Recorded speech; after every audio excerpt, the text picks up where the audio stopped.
하나님의 음성을 잘 들으실 수 있길 바랍니다.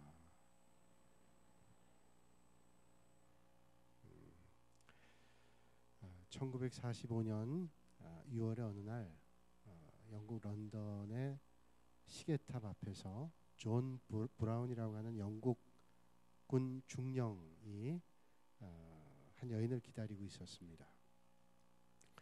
이 사람은 3년 전에, 그러니까 전쟁 통해 그 전쟁의 그 깊은 고통과 어려움 가운데서 우울증을 앓았던 사람이에요. 그러다가 한 젊은 여류 작가인 주디스라고 하는 사람의 그 책을 통해서 그 우울증을 극복했습니다.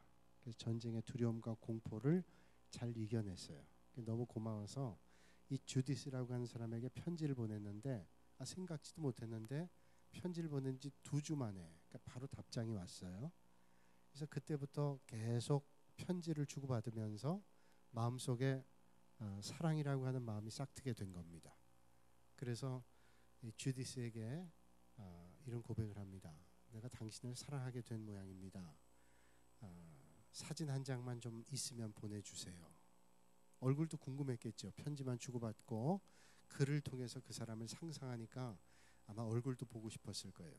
근데 주디스가 딱 잡아뗍니다. 당신은 내 영혼을 사랑한다 그러고 나와 이렇게 나누는 것을 글을 통해서 사랑한다고 얘기했는데 얼굴은 볼 필요가 뭐가 있습니까? 얼굴 봐서 못생기면 그 사랑이 식는다면 난 그런 사랑은 원하지 않습니다. 그리고 답장 보냈어요. 그러니 얼굴을 보고 싶다 한들 이제 또 사진을 보내달라고 이야기할 수 있겠나요? 할 수 없었죠. 그리고 이제 군 복무를 마치고 이 사람이 이제 런던에 왔어요. 그래서 이 여인을 만나기로 한 시간이 다가온 겁니다. 이제 만날 시간이 한 3분 정도밖에 남지 않았어요. 그럼 어떻게 런던의 전철역 앞에서 이 사람을 만날 수 있는가? 이 여자 주디스가 제안을 합니다. 당신은 내가 쓴 책을 들고 있고 나는 내 가슴에 붉은 장미꽃을 달고 갈 테니 그럼 서로 알 수 있지 않겠냐고. 그렇죠. 근데 단 나는 절대로 당신이 내 책을 들고 있다 할지라도 먼저 아는 척을 하지 않을 겁니다. 그러나 만약에 당신이 내가 붉은 장미를 달고 가는데 당신이 마음이 열린다면 그리고 당신의 연인으로 합당하다고 생각하면 당신이 나를 아는 체 하십시오. 그 참 이상한 일이죠. 그래요. 그리고 이제 시간이 됩니다. 근데 저 멀리서 초록색 투피스를 입은 앵글로색슨계 아주 잘생긴 미녀인 아주 키가 날씬한 여인이 하나 지나가는 거예요. 저 여자다 싶어가지고 다가서서 당신이 주디스지요? 그랬더니 아니요 라고 얘기하는 거예요. 그때 가슴을 보니까 붉은 장미가 없는 겁니다. 실례했습니다. 죄송합니다. 그리고 더 기다리는데 마음속에 생각했어요. 틀림없이 그 주디스라고 하는 여자도 편지를 보면 아주 아름다운 여인일 거라 그런 생각을 했어요. 조금 뒤에 붉은 장미를 정말로 가슴에 달고 있는 여인이 다가오는데 깜짝 놀랐습니다. 얼굴이 못생긴 정도가 아니라 흉측한 거예요. 왜냐하면 전쟁통에 포탄에 튄 파편에 맞아서 얼굴이 일그러지고 또 다리도 쓸 수 없어서 목발을 짚고 그렇게 지나가는데 가슴에 붉은 장미를 단 겁니다. 순간 얼굴이 그 머리가 하얗게 백지장처럼 됐다 그래요. 근데 어떻게 할 건가? 이래서 미리 얘기했구나. 절대로 자기는 아는 체 안 할 테니까 당신도 마음이 없으면 아는 체 하지 말라고. 순간 여러 가지 생각이 들었겠죠. 그러면 지난 3년 동안 편지를 주고받고 사랑하는 마음을 가졌다고 하는 그 고백은 뭔가 스스로에게 너무 싫은 거예요. 근데 그 정도밖에 안 되는가 하는 생각이 들었단 말이죠. 마음을 고쳐먹고 그 여인에게 다가서 말을 겁니다. 나오지 않은 미소를 억지로 지으면서 당신이 주디스지요? 라고 물었습니다. 그때 그 여인이 아니요. 오늘 참 이상하네요. 난 주디스가 아니라 내 이름은 페니입니다. 페니. 근데 조금 전에 초록색 투피스를 입은 여인이 저한테 와서 얘기하기를 미안하지만 붉은색 장미를 가슴에 달고 이 길을 좀 지나가 주십시오. 그래서 누군가 당신에게 말을 걸면 그 사람을 저 앞에 있는 식당으로 인도해 주세요. 라고 얘기했다는 거예요. 정말로 그 여인의 인도를 받아서 식당에 갔더니 먼저 갔던 그 아름답게 생긴 그 초록색 투피스를 입은 여인, 그 여인을 만났어요. 주디스라고 하는 여인이죠. 그래서 아름다운 사랑을 이야기해 나갔는데 이 이야기를 펜이라고 하는 여인이 그 다리를 놓아준 여인이나 마찬가지죠. 이 펜이라는 여인이 작가인데 영국 런던 타임즈에 이 글을 게재했습니다. 많은 사람들에게 감동이 되고 마음속에 울림이 됐어요. 이게 소설이 되기도 하고 또 영화화 되기도 했다 그래요. 그리고 세월이 흘러서 1996년 5월 23일에 존 브라운은 죽게 됩니다. 근데 참 드라마처럼 이 브라운이 죽고 난 다음에 몇 시간 안 돼서 주디스도 죽었습니다. 같은 날 죽게 된 거예요. 그리고 장례식 때 펜이라고 하는 그 다리를 놔준 펜이가 올라서서 얘기합니다. 오늘에서야 지난 50년 동안 비밀로 지켜왔던 이야기를 공개하려고 합니다. 바로 여기 누워있는 두 사람이 제 글의 실제 주인공이고 저 사람들이 비밀로 지켜달라고 했던 그 50년 세월의 긴 세월을 저는 잘 지켰습니다. 그리고 그 비밀을 공개했어요. 자기 책의 주인공은 이 두 사람, 브라운과 주디스라고 하는 여인입니다 라고 얘기했단 말이죠. 참 감동이 있는 얘기예요. 우리가 이 땅에 살면서 감동을 받는 일들이 많은데 어떤 때는 글을 통해서 큰 감동을 받기도 하고 사건을 통해서 감동을 받기도 하죠.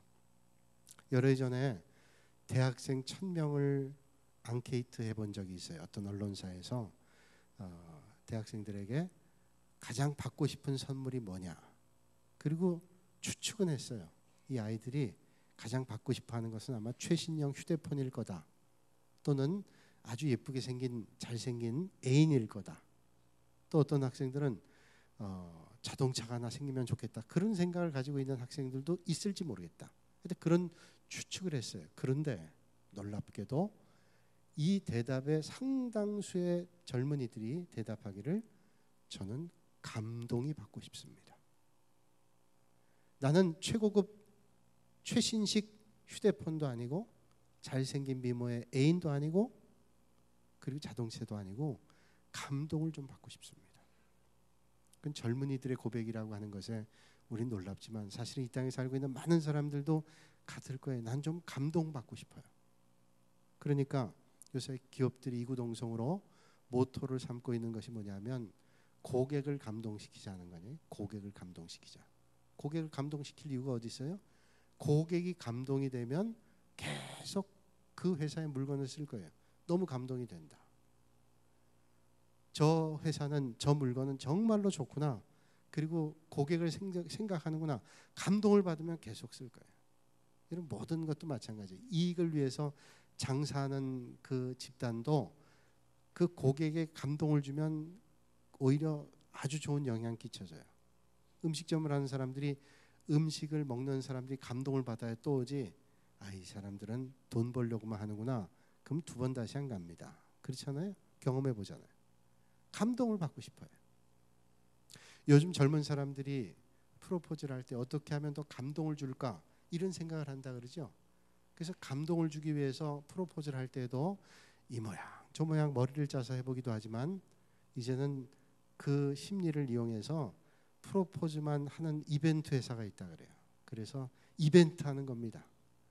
근데 이 이벤트가 소문나면 안 돼요. 그래서 1번부터 5번까지 몇 번으로 하려냐? 1번, 2번, 3번, 4번, 5번으로 하는 거예요. 진실성은 좀 떨어지죠. 그러니까 감동을 주고 싶어서 그렇게 하는 거 아니에요? 문자 하나를 보내도 감동을 주고 싶습니다. 밥은 먹을수록 살이 찌지만 돈은 쓸수록 아깝지만 나이는 들수록 마음은 슬프지만 너는 알면 알수록 좋아져 라고 문자를 보낸다면 상대방이 얼마나 좋겠어요. 언젠가 어떤 목사님이 그런 말씀하시더라고요. 연세 많으신 목사님, 80 넘으신 목사님인데 그 목사님께서 그렇게 얘기하시더라고요. 결혼식 추리할 때 여러분 문자를 좀 보내세요. 문자를 보낼 때 뭐 보고 싶어 사랑해 이런 얘기를 차마 못해도 연세 드신 분들이 밖에 나갔다 가끔 문자하면서 그렇게 얘기하래요. 지금 당신 생각해. 오늘 한번 써먹으세요. 얼마나 좋아요. 또 이런 문자도 있다 그러죠. 햇살 가득한 날 투명한 유리병에 햇살을 가득 담아두고 싶습니다. 당신 마음이 흐린 날 드릴 수 있도록. 여러분, 사랑하는 사람에게 감동을 주고 싶고 감동을 받고 싶습니다. 그렇다면 오늘 하나님께 감동을 주는 삶은 어떨 걸까요? 하나님의 마음을 기쁘시게 하고 하나님의 마음에 감격을 주는 삶은 어떨까요? 우리 인생이 세상 사람들에게 인정받고 칭찬받는 거 참 중요합니다. 여러분, 세상에서 이왕이면 인정받고 칭찬받는 거 중요하죠. 그러나 무엇보다 하나님 앞에 인정받고 칭찬받는 인생 돼야 돼요. 아무리 세상에서 사람들에게 인정받고 칭찬받는들 하나님 앞에 인정받고 칭찬받지 못한다면 그 인생은 올바르지 않는 삶이죠. 또 더 심하게 나가면 사람들에게만 인정받기 위해서 하나님은 생각하지 않습니다. 그건 어리석은 인생일 수밖에 없어요. 오늘 말씀을 보면 하나님께 정말로 마음에 감동을 주신 사람이 하나 나오는데 예수님의 마음을 감동시킨 사람, 백부장이라는 사람이에요. 예수님께서 이 백부장을 보고 칭찬하시는데 오늘 성경은 이렇게 칭찬하고 있다고 말씀하고 있습니다. 내가 너희에게 이르노니 이스라엘 중에서도 이만한 믿음은 만나보지 못하였노라. 그리고 본문 9절에 우리를 눈길을 끄는 9절이 나오는데 예수께서 들으시고 그를 놀랍게 여겨 돌이키사. 예수님께서 그를 칭찬하시면서 그 전에 놀랍게 그를 여겼다는 거예요. 놀랍게. 여기 놀랍게 여겼다는 말은 놀랍게 여겼다는 말은 에타우마센이라는 헬란 말입니다. 에타우마센. 근데 에타우마센이란 말은 뭐냐면 놀랐다는 의미도 있지만 감동했다, 감격했다는 뜻이 있어요. 그러니까 왜 놀랐냐면 무서운 걸 보고 깜짝 놀란 게 아니라 마음에 감동이 돼서 너무 진한 감동이 느껴져서 감격이 돼서 놀랬다라는 거예요. 그래서 현대역 번역 성경에는 예수께서 보시고 감탄하시며 그랬어요. 감탄하시고 감격하시고 감동하셨다. 여러분, 믿음 생활하면서 적어도 예수님을 감동시킨다는 게 얼마나 복된 일이에요. 오늘 이 아침에 저와 여러분들이 주님의 마음을 감동시키실 수 있기를 주님의 이름으로 축복합니다. 그렇다면 정말로 예수님께서 이스라엘 중에서도 이만한 믿음을 보지 못했다 그래요. 이스라엘 중에서도. 그러니까 이스라엘 중에 서도라는 말은 뭐예요? 이방 사람은 고사하고 이스라엘 사람 가운데도 택함 받았다고 하는 그런 사람들 가운데도 이만한 믿음을 보지 못했다는 거예요. 그러면 그런 생각이 들어요. 정말로 예수님께서 이스라엘 사람 가운데 이만한 믿음을 못 봤냐? 여러분, 예수님께서 제자 삼은 사람들이 누굽니까? 유대인들이에요. 12명 제자. 예수님께서 부르실 때 고기 잡던 사람들이 다 금을 던져두고 예수님 따랐습니다. 세관에서 일하던 사람들이 예수님의 말씀을 듣고 예수님 따랐습니다. 다 버려두고 자기 생업을 던져두고 주님을 따랐던 사람이에요. 근데도 이 백부장이 더 감동을 주는 믿음이었대요. 여러분 잘 아다시피 한 여인이 옥합을 깨뜨려서 향유 옥합을 깨뜨려서 예수님의 발을 씻어드렸습니다. 자기의 머리로. 그게 자기 전 재산과 같은 건데 그런 것보다도 더 귀한 믿음이래요. 예수님을 따랐던 수많은 사람들, 주님의 능력으로 하나님의 일들을 감당했던 그 사람보다 이 사람이 더 큰 믿음이라고 주님은 말씀하고 있습니다. 그렇다면 백부장의 믿음이 도대체 어떤 믿음이길래 이런 믿음이라고 말씀하고 계시는 걸까요? 오늘 2절에 보니까 어떤 백부장의 사랑하는 종이 병들어 죽게 되었더니 그렇게 말씀해요. 그러니까 이 백부장에게는 종이 있었는데 아주 사랑하는 종이 병들어 죽게 됐대요. 여러분, 아들이나 딸도 아니에요. 자기의 아내도 아닙니다. 자기 부모도 아니에요. 자기 종이 병들어 죽게 됐대요. 의아하지 않아요? 종이 죽게 됐는데 그것 때문에 주님께서 칭찬하셨다. 그걸 가지고 주님과의 관계된 일 때문에 칭찬받았다. 이게 놀라운 일이에요. 로마의 군사 조직을 보면 보통 한 6,000명 단위로 해서 군단을 이룹니다. 지금 우리 군대 체제하고는 조금 다르지만 군단이 6,000명이에요. 그래서 군단 아래에 예하 부대가 100개씩 있는데 100명씩으로 되어 있는 부대가 60개씩 있어요.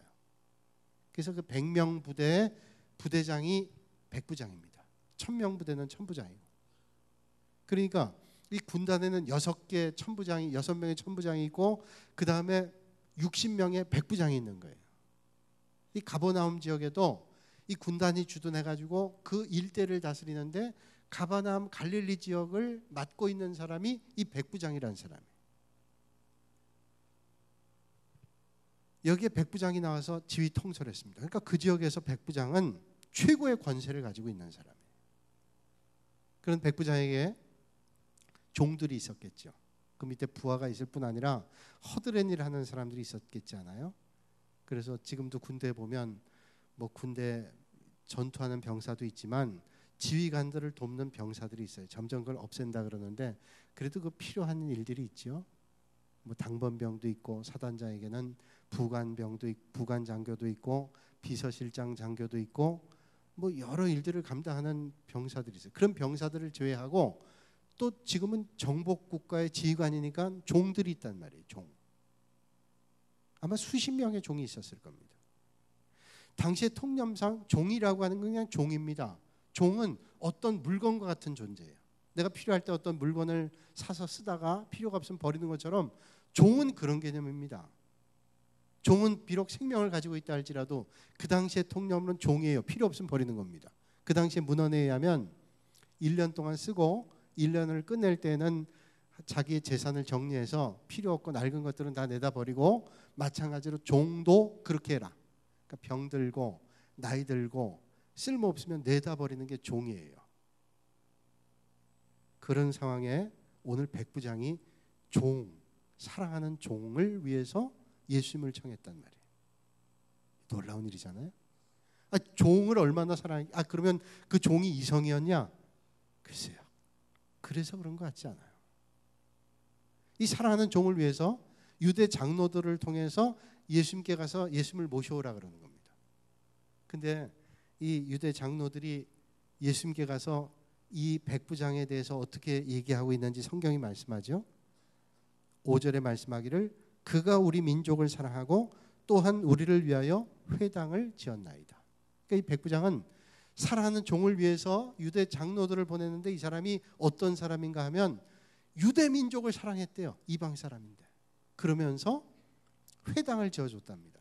그들의 신앙교육과 영적 교육과 또 교육을 위해서 회당을 지어줬대요. 그러니까 유대 민족을 상당히 배려하고 아꼈던 사람이에요. 그러니까 오늘 말씀 올 때 이 백부장은 좋은 사람이에요. 좋은 사람. 참 좋은 사람이다. 삶의 자리가 너무너무 좋은 사람이다. 이렇게 우리는 생각해 볼 수 있어요. 한 가정의 아버지가 일찍 세상을 떠난 다음에 어머니가 자식을 키우면서 얼마나 힘든 일들이 많았겠어요. 힘들고 어려울 때마다 그 어려움을 이겨나가면서 장롱 깊은 곳에 있는 보자기 상자를 꺼내다가 그 상자를 열어보고 힘을 얻곤 했대요. 힘들고 어려울 때마다 눈물 짓는 일이 생길 때마다 장롱 깊은 곳에 있는 보자기를 꺼내다 열어보는 거예요. 그럴 때마다 얼굴에 미소 짓기도 하고 새 힘을 얻는 거예요. 엄마가 달라지는 거예요. 그 집에 딸아이가 이상하게 생각한 겁니다. 도대체 어머니가 그 안에 뭐가 있길래 저렇게 새 힘을 얻는가 궁금했어요. 어머니가 나간 다음에 살짝 그 보자기를 풀러봤대요. 상자가 있는데 그 상자 안을 열어봤더니 깨진 그릇밖에 없더라는 거예요. 깨진 접시 몇 조각이 있는데 아니 어머니가 이게 뭐 얼마나 대단한 거길래 이걸 보고 엄마가 힘을 얻는가 의아했어요. 어머니가 온 다음에 여쭤봤습니다. 어머니, 제가 어머니 나가신 다음에 어머니가 늘 이걸 보고 힘을 얻길래 제가 살짝 열어봤는데 별게 없던데요 라고 얘기했더니 어머니가 얘기하시더래요. 내가 젊은 시절에 교회를 다닐 때 아주 사랑하는 남자가 하나 있었는데 그 남자를 내가 혼자 짝사랑해 갖고 표현할 수는 없는 그런 시대였으니까 표현을 못했는데 어떻게 해서 그 사람이 우리 집에 오게 됐어. 뭘 일 도와주러 왔는지 모르겠는데 하여튼 오게 됐는데 그 어머니가 식사를 대접하게 됐는데 내가 사랑하는 사람이니까 표현 못해도 그 사람에게 좋은 걸 대접하기 위해서 어머니를 도와서 열심히 준비하고 그분이 계신 방에 내가 밥상을 들고 들어가서 잘 예쁘게 놓는다고 하다 그만 너무 떨리는 바람에 넘어져가지고 와장창 그 음식이 다 떨어지고 깨지면서 사랑하는 남자의 옷에 다 튄 거예요. 이거 어쩔 줄 몰라 하는 얼굴이 새빨개진 그 상황에 그 남자가 일어나더니 그 깨진 걸 다 정리하고 또 상대방을 배려하면서 말하기를, 이렇게 정성껏 준비한 음식을 다 이렇게 못 쓰게 돼서 어떡하냐고, 혹시 다친 데는 없냐고. 그 배려해 주는 마음이 얼마나 깊은지 사랑의 마음이 더 깊어졌다는 거예요. 바로 그 사람이 바로 네 아버지다 라고 얘기했다는 거예요. 그래서 그 아버지의 사랑을 기억할 때마다 새 힘을 얻는다는 거예요. 미소 지어진다는 거예요. 그 아버지의 따뜻한 사랑, 그런 보석 같은 사랑. 오늘 이 아침에 저와 여러분들이 주님 앞에 그런 보석 같은 사람들이 되실 수 있기를 주님의 이름으로 축원합니다. 얼마나 주님께 감동이 되겠어요. 이제 백부장의 청을 간접적으로 유대 장로들에게 들었죠. 좋은 사람, 이 백부장이라는 사람이 우리를 탄압하지도 않고 이 사람의 회당을 지어주고 우리 민족을 사랑합니다 라고 예수님께 말씀드렸던 예수님께서 이제 그 백부장의 종을 고쳐주기 위해 가는 거예요. 그런데 백부장이 사람을 보내서 만류합니다. 6절에 말씀하죠. 예수께서 함께 가실새 이에 그 집이 멀지 아니하여 백부장이 벗들을 보내어 이르되 주여 수고하시지 마옵소서, 내 집에 들어오심을 나는 감당하지 못하겠나이다. 이게 뭡니까? 주님 오시지 마세요. 감당 못합니다. 어떻게 저희 누추한 집에, 어떻게 저같이 부족한 사람에게 주님이 어떻게 감히 오실 수 있어요? 제가 도저히 감당 못합니다. 근데 여러분, 이 백부장이 예수님을 감당하지 못할 만한 그런 주위에 있는 사람일까요? 입장이 바뀐다면 그럴 수 있을지 모르지만 백부장은 그 지역을 다스리는 최고의 권력자입니다. 세상적으로 보면 누구도 감히 범접할 수 없는 그런 권력자예요. 그런데 오히려 이 사람이 예수님께 말씀하는 거예요. 주님이 오시는 걸 제가 도저히 감당 못합니다. 어떻게 주님이 오십니까? 어떻게 그럴 수 있어요? 충분히 교만할 수 있는 사람, 여러분 조금만 뭐가 돼도 교만할 가능성이 많아요. 조금 더 배웠다고, 조금 가졌다고 우쭐하고, 조금 내가 했다고 뭐 우쭐하고, 그게 사람의 일반적인 속성인데 이 사람은 교만할 수밖에 없는 사람이잖아요. 그런데 오히려 겸손합니다. 여러분, 하나님의 나라도 겸손한 사람을 쓰세요. 하나님의 일도 교만한 사람이 쓰임받는 게 아니에요. 하나님의 나라도 겸손한 사람을 하나님께서 써주시는 줄로 믿습니다. 칼빈이 종교개혁하고 이제 신학적인 기반을 놨어요. 마틴 루터가 종교개혁을 시작했다면 칼빈은 종교개혁의 신학적인 기반을 놨어요. 근데 마귀가 와서 칼빈을 칭찬합니다.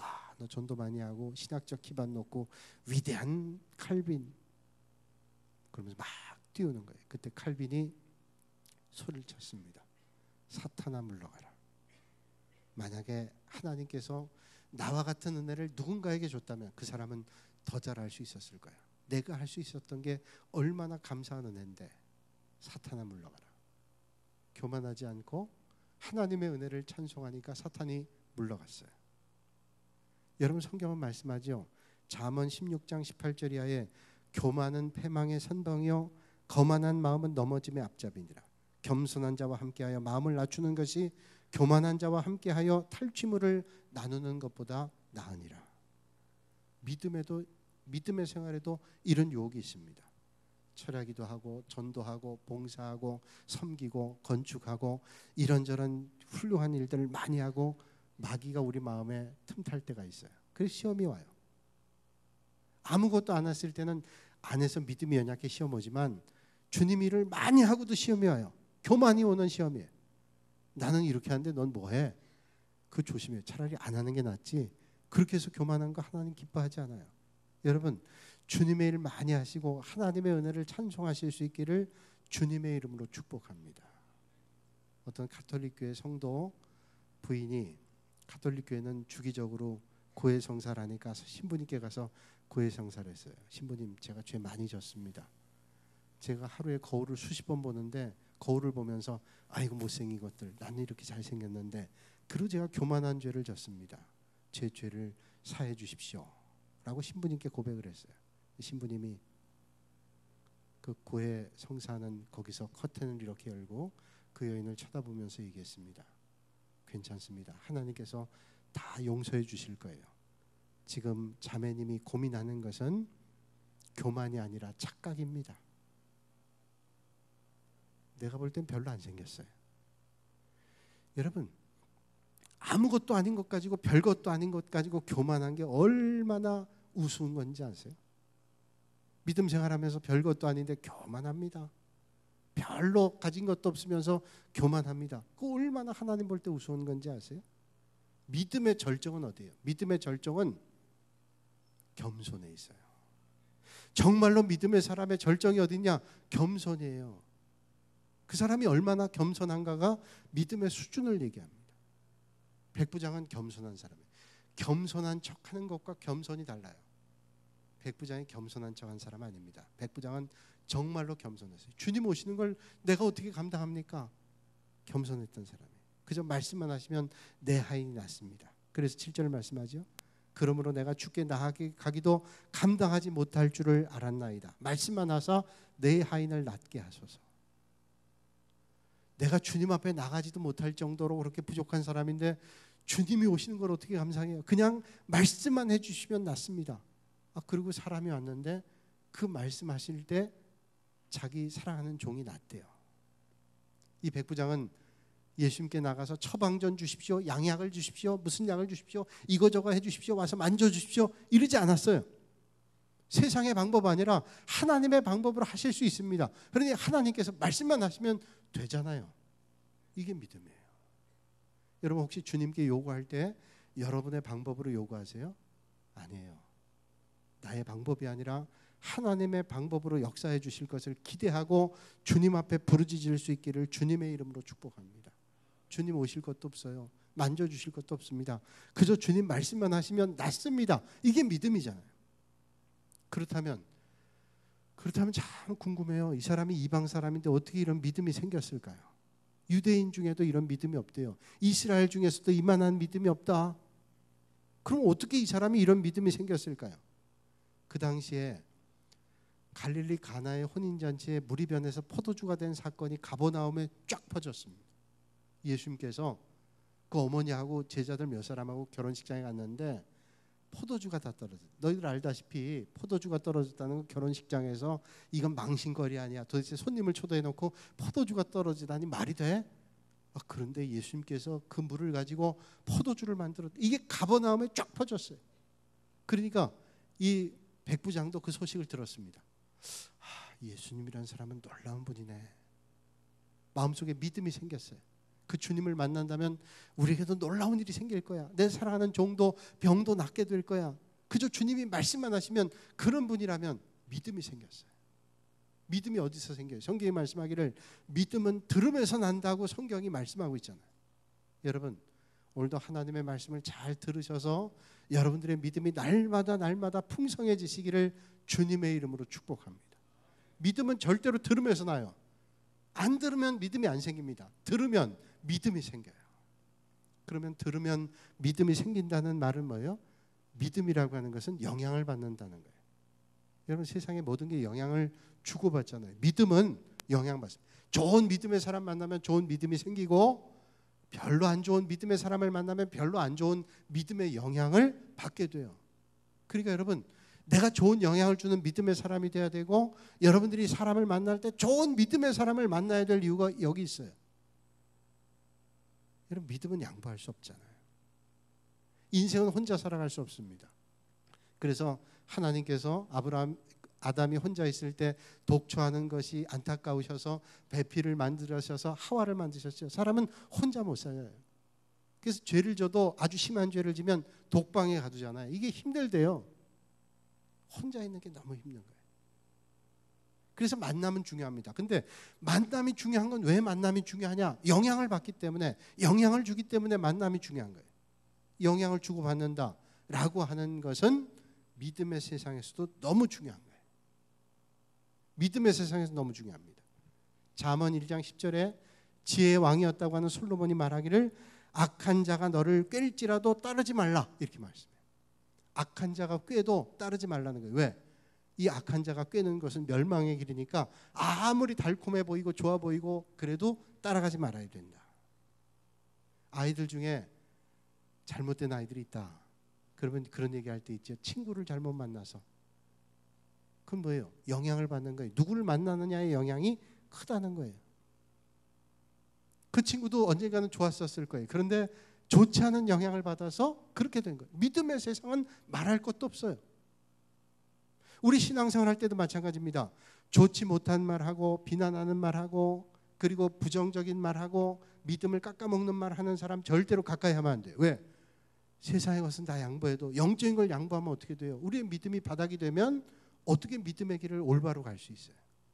축복의 말하고 믿음의 말하고 믿음의 말하고 긍정의 말하고 그런 말을 하는 사람과 가까이 하실 수 있기를 주님의 이름으로 축복합니다.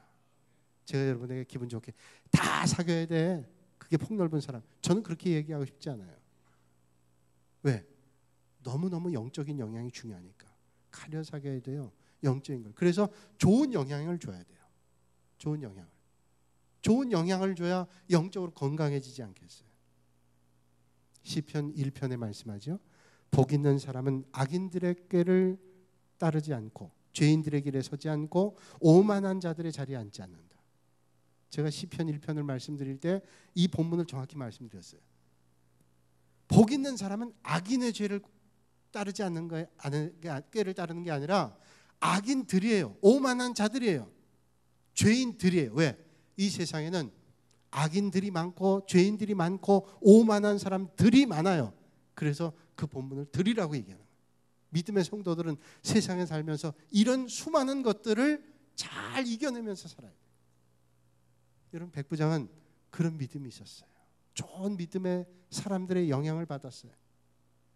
여러분 처음부터 좋은 믿음의 사람이 어디 있어요? 처음 교회 나왔는데 믿음이 뜨거운 사람이 어디 있겠어요? 믿다 보니까 깨달음이 오고 좋은 영향을 받으면서 여러분 교회 나왔을 때 예배 잘 드리고 믿음 생활 잘하는 사람 만나보세요.